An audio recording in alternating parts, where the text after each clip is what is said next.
A Milwaukee police officer shot in the line of duty, now at home with his family, continuing his recovery. He credits the emergency team from Milwaukee Fire Station 28 for helping make that happen.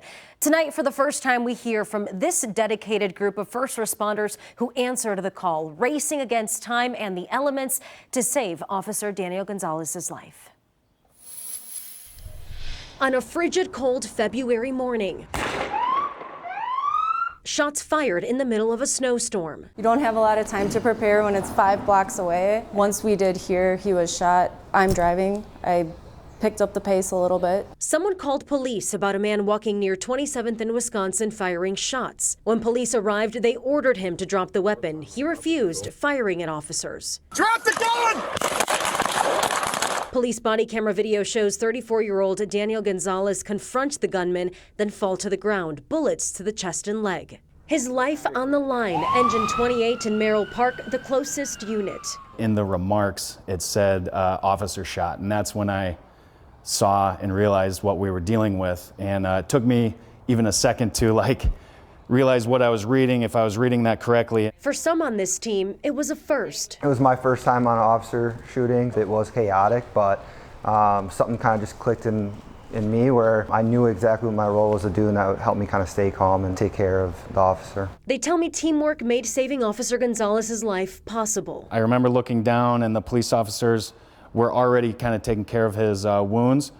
And it was kind of my responsibility also to have a game plan. When we got him on the tarp and lifted him up, we only had to carry him, just a few feet to where she already had the cot there. So that's the experience that kicks in right there. We just do a full trauma assessment, make sure there's no missed injuries, make sure he's breathing okay because he did have that gunshot wound to the chest.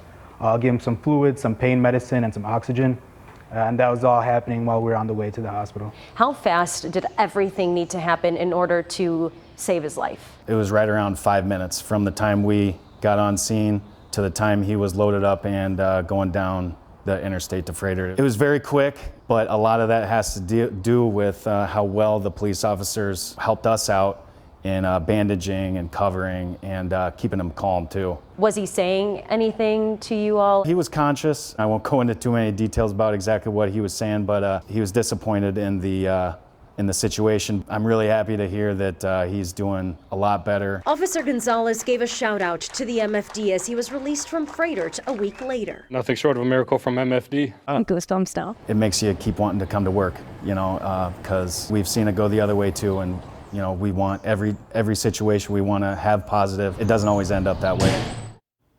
Now, another thing that helped expedite is that this engine 28, arrived at the same time as Fire Chief Aaron Lipsky arrived, and that allowed the team to focus on Officer Gonzalez. And you spoke to Officer Gonzalez today. Indeed, and he tells me that he can't thank those at the scene, the staff at Freighter Hospital enough for giving him more time with his family and friends.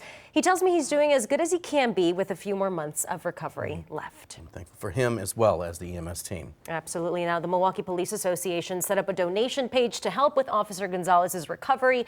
We posted a link for you to donate on the 12 News mobile app. Now, the gunman, Isaiah Stott, died after police shot him. Wauwatosa Police is now leading this investigation.